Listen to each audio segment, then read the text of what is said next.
أيا لاهيا في دروب الحياة تسير الخطى في دجى الحيرة وتقضي الزمان بغير اعتبار নাহমাদুহু ওয়া নুসাল্লি আলা রাসূলিহিল কারীম আম্মা বা'দ। প্রিয় ভাই ও বোনেরা, নির্জন মুহূর্তে একাকী গুনায় লিপ্ত হওয়া গুনাহগার ব্যক্তিদের জন্য এটা খুবই মজাদার বিষয়। তবে এর চেয়ে হাজারো গুণ বেশি মজাদার বিষয় হচ্ছে নির্জন মুহূর্তে আল্লাহর ইবাদতে লিপ্ত হওয়া।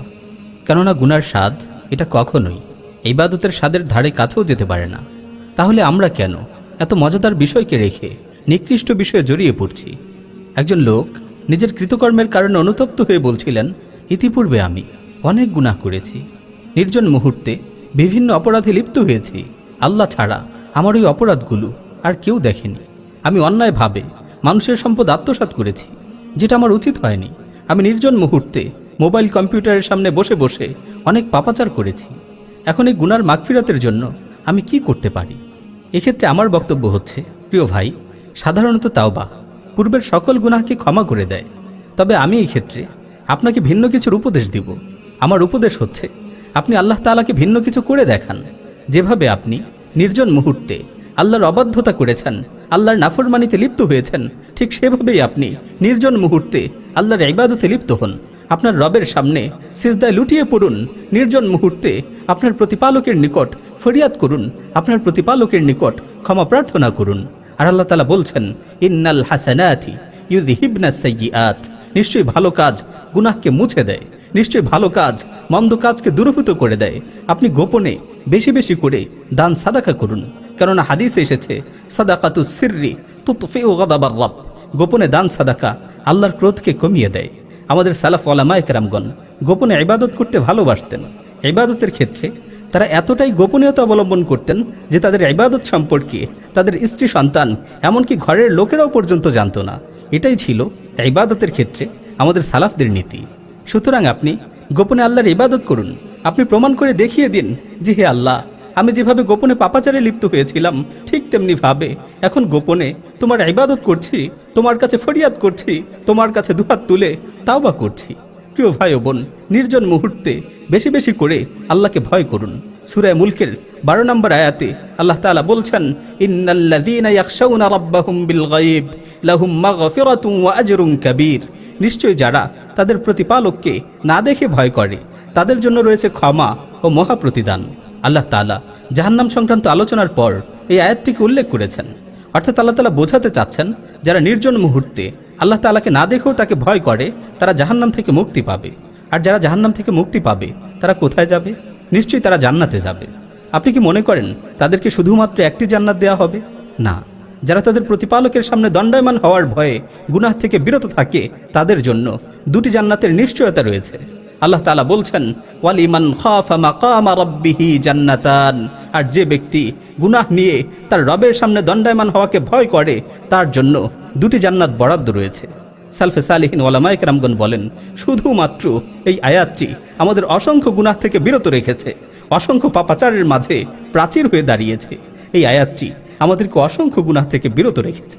নাফি রাহিমাহুল্লাহ বলেন, একবার আমরা আব্দুল্লাহ বিন ওমর রাদিয়াল্লাহু তাআলা আনহুর সাথে মদিনায় ঘুরতে বের হলাম। পথিমধ্যে নাস্তা করার জন্য আমরা এক জায়গায় দস্তরখানা বিছিয়ে বসে পড়লাম। এমন সময় আমাদের পাশ দিয়ে এক রাখাল যাচ্ছিল।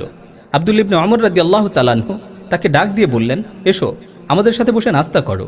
রাখাল বলল, না, আমি এখন নাস্তা করব না, কারণ আমি রোজা রেখেছি।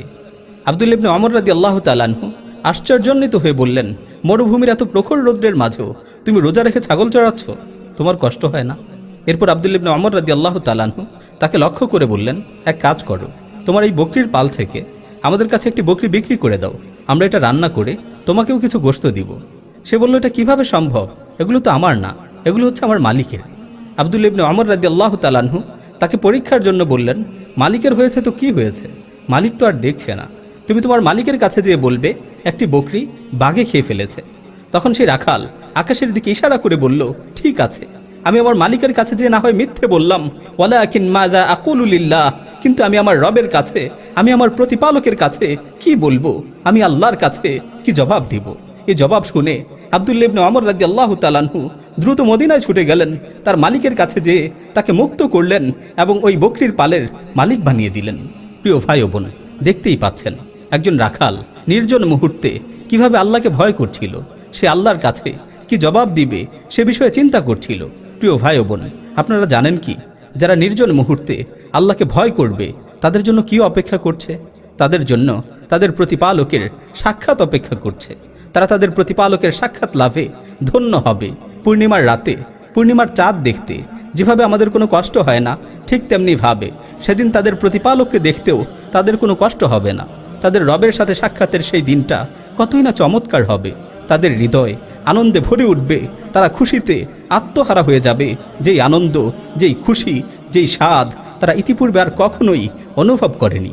হায়, সেই দিনটা কতই না চমৎকার হবে, যেদিন আল্লাহ তাআলা তার সামনে থেকে নূরের পর্দাকে সরিয়ে দিবেন এবং ওই সকল ইমানদারদের সাথে সাক্ষাৎ করবেন যারা নির্জন মুহূর্তে না দেখেও আল্লাহ তাআলাকে ভয় করত, আল্লাহর ভয়ে ভীত সন্ত্রস্ত হয়ে থাকত।